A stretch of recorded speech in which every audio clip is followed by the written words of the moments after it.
Okay, so look at the next problem statement. You'll be given an array of size n. Okay, you're going to find the kth smallest element in the array. Okay, let me explain it with an input case. Your input format, first line will be the number of elements n. Okay, second line will be the elements of the array, and third line will be the value of k. Okay, you are going to find the kth smallest element. Yes, see, look at the input. The number of elements is 7. 7 is nothing but the value of n, and these are the array elements, and this is the value of k, which means you need to find the kth smallest element. What is the value of k here? 4. So you are going to find the fourth smallest element in the array. Okay, what is the first smallest element? 12 is the first smallest element, 18 is the second smallest element, 28 is the third smallest element, and 30 is the fourth smallest element. Okay, so your output should be the fourth smallest element. Yes, see, one idea for solving this problem which all of us will think is, you'll just sort the array in ascending order, right? Ascending or descending, however you want it. Yes, let me say you're sorting it in ascending order. Okay, so when you sort it in ascending order, array of k minus 1 indicates the kth smallest element. Very simple. Array of 0 indicates the first smallest element, right? When it is in ascending order, that is how it will be. Array of 1 indicates the second smallest element, and it goes on. Array of 2 indicates the third smallest element. So in general terms, I can say this as array of k minus 1 indicates the kth smallest element. That is the general observation you all will have here. Okay, so now what we are going to conclude is, this requires a lot of processes. Yes, it is not necessary to sort the entire array in ascending order, because we are not speaking about the sorted order. We just need the third or fourth smallest element. Yes, so halfway through the process we should be able to find out the solution for this. It is not compulsory to sort it. That is what I'm telling. Okay, if you sort it, of course you'll get the right answer, but it is a lengthy process to sort the entire array and then to find the fourth smallest element. That is not needed. If you need the sorted array, then you sort the entire array. But here, you don't need the sorted array. You just need the fourth smallest or fifth smallest element. Yes. So to find this out, we are going to use the bubble sort technique. Okay. So I'm just going to implement bubble sort, and let's say I'm going to sort this in descending order. Okay. Okay, so consider a set of elements in descending order. Say 16, 14, 12, 8. These elements are in descending order, right? 16, 14, 12, 8. Greatest to the smallest element. The elements are in descending order. When the elements are descending order, for each element, observe how they are. For each element, the next element should be lesser. The next element should be lesser. This is the rule. Okay, if it is in descending order, for each element, the next element should be lesser. Let me check that. Consider 28 and 30. Compare them. What did we say? For each element, the next element should be lesser in descending order. Yes. When you compare 28 and 30, for the element, the next element is not lesser. Yes, because 28 is less than 30. It should have been 28 greater than 30. Yes. So to make this proper, I'm going to swap the values. This is what bubble sort is. We all know that. So we are just going to swap the values. Hope you all understand what we have done here. Since 28 and 30 is compared, for each element, the next element should be lesser, but it is not maintained here. So I'm going to swap the two elements. Okay. Now let's compare 28 and 12. For each element, the next element should be lesser. That is satisfied here. For 28, 12 is lesser. So don't disturb them. Let it be like that. 28, 12 followed by 18, 56, 32, 48. Okay, so this is after the second step. So this is your first step, this is your second step. Okay, so now 12 and 18, compare them. For each element, the next element should be lesser. Yes, for 12, the next element is not lesser. So swap the two, you will get 18, 12, 56, 32, 48. Okay, so the next comparison is to be made between 12 and 56. Again, if you compare, the next element should be lesser, but that is not true. So swap them, 56, 12, 32, 48. Okay, so next step, Just proceed with the comparison 12 and 32. For each element, the next element should be lesser. Again, our condition is not true here. So swap them 32, 12 and 48. Okay. So last comparison is between 12 and 48. So the remaining elements should be undisturbed. Compare these two elements 12 and 48. Our condition is not true. So swap. Okay. So how many steps have we done here? This is the third, fourth, fifth and sixth step. Okay. See, at the end of sixth step, the array is not sorted. Definitely it is not sorted. Yes. But look at this. Something else has happened here. When you have the elements in descending order, the first element will be the greatest element and the last element should be the least element. Yes, that is the condition we say. Look at this now.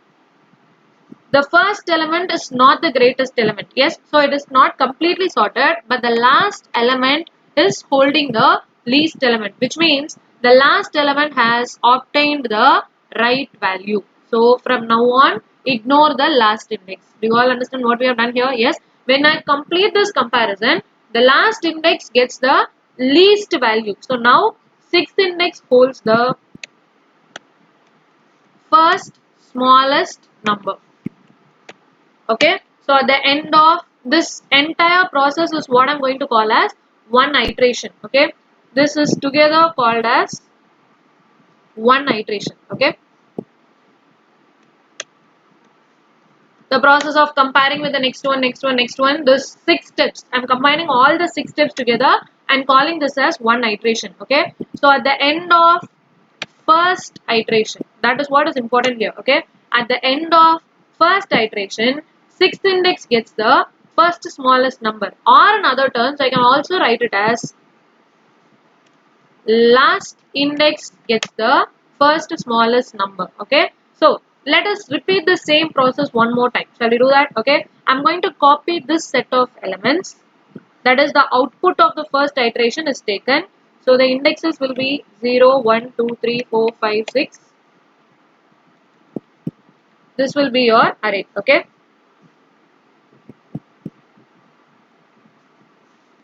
Okay. So again, let's repeat the same process here. Please observe the process. First comparison is going to be between 30 and 28. When you compare 30 and 28, that is not satisfied. So 28, 30. Sorry. No, it is satisfied. Yes. For each element, next element should be lesser. It is satisfied. So don't change anything. Next comparison between 28 and 18. For each element, the next element should be lesser. Yes, that is satisfied. So don't change anything.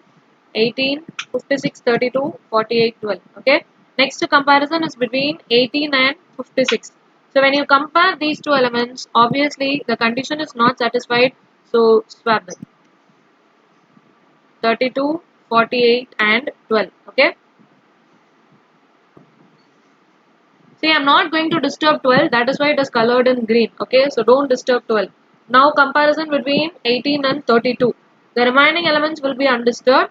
This will change as 32 and 18 followed by 48 and 12. Okay, next comparison is between 18 and 48. When you compare 18 and 48, you will get 30, 28, 56, 32, 48, 18 and 12. Okay. See, 12 is already in the right place. Okay. So don't make any comparisons with 12. We are stopping our process with this. Okay. So how many steps have we done here? 1, 2, 3, 4, 5 steps. Okay. So this is what we are going to call as second iteration. Okay. So this is our first iteration, and now whatever we have done here, this is our second iteration. Okay, I hope you all can understand this. So when you observe in the second iteration, again, it is not sorted. The final array, look at the final array, it is not sorted. Yes, the first element should have been the greatest element, but still you don't have the greatest element. Yes, but look at this, the last index contains the least value and the previous index contains the second smallest value. Do you all observe how it changes? Yes, the first smallest value is at the last index. The second smallest value is at the next index. This is how it should be in descending order, which means at the end of second iteration, two elements are placed at the right position. Okay, at the end of first iteration, one element was placed at the right position. At the end of second iteration, 2 elements are placed at the right position. So at the end of third iteration, 3 elements will be placed at the right position. That is the inference we get from this problem. Okay. So here, let me write it down. For second iteration, okay, look at this. For first iteration, last index gets the first smallest number. Yes, what is the last index? For any array, last index is n minus 1. N minus 1 gets the first smallest number. Yes, which means in second iteration, n minus 2 gets the second smallest number. You all understand the logic? Yes, I've showed you the execution. When you continue with this comparison, that is how the process will take place. That is the element should be, okay, the element, for each element, the next element should be greater. Yes. For each element, the next element should be greater. If it is greater, you don't have any issues at all. Yes. When do we have a problem? If the current element is lesser than the next element, that is when the order is not maintained, right? If your current element is lesser than the next element, it means descending order is not maintained.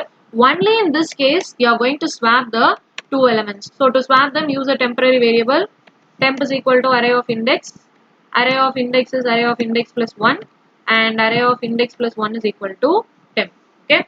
So the iteration is done k times. Each time the element is taken and compared with the next index. Okay. See, one problem here is for each element you will take the next index, right? If you take the last element, which means for 0th index you have a next index, for 1 you have a next index, for 2 you have a next index, for 3 you have a next index, for 4 you have a next index, for 5 you have a next index, but for 6 you don't have a next index. Yes, for the last element there is no next element, which means this loop cannot be performed for the last index. Don't do it for the last index. Stop it at the last previous element, because the last index does not contain a next index. So index should start from 0. Usually you will proceed till n. If you proceed till less than n, this includes the last element also. But if you consider the last element, there is no next element. So don't consider the last element. Stop before the last element. So less than n minus 1. Okay.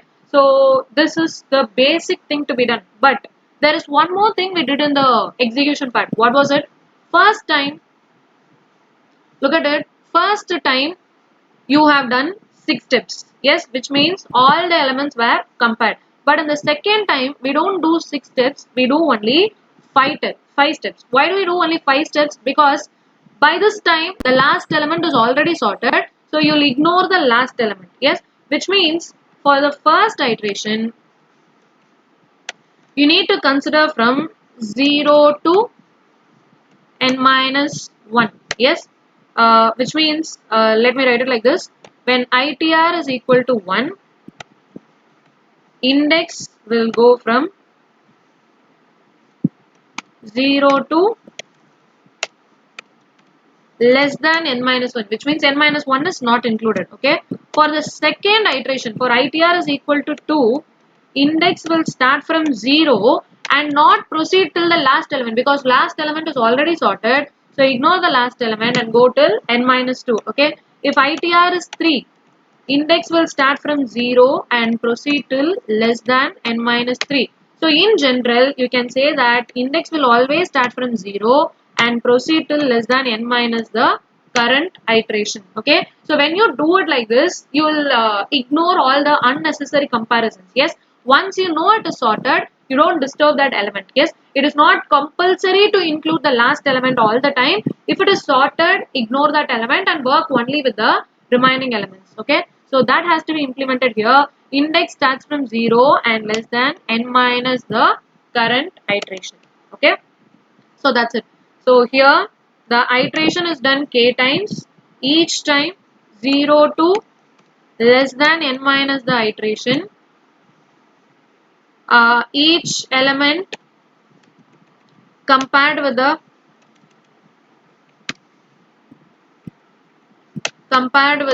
next element.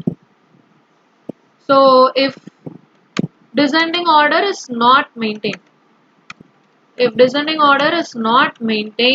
then you will swap the elements. Okay. So finally, as we have discussed already, you need the kth smallest element. Okay. Look at this. Which index will have the kth smallest element? N minus k will contain the kth smallest element. So print of percentage d array of n minus k, since it contains the kth smallest element. Okay. So according to us, the fourth smallest element is nothing but 30, which means when I execute this, our output should be 30. Let me check whether our output is 30. Yes, you get the right output. Okay. What if I need the first smallest element? What is the first smallest element here? 12 is the first smallest element. Yes. Take a look at the output. You get the output as 12. Works fine. Yes. So for second smallest element, if I want the second smallest element is 18. So take a look at the output now. You get 18. So this is how you are going to find it. Okay. So if you sort the entire array, that is going to be a waste of time. So don't sort the entire array. When you implement bubble sort, each iteration you will get the first smallest or second smallest element. Based on that, you can proceed with the problem. Okay. So with this, we'll finish off this video. Next problem will be solved in the next video. Okay.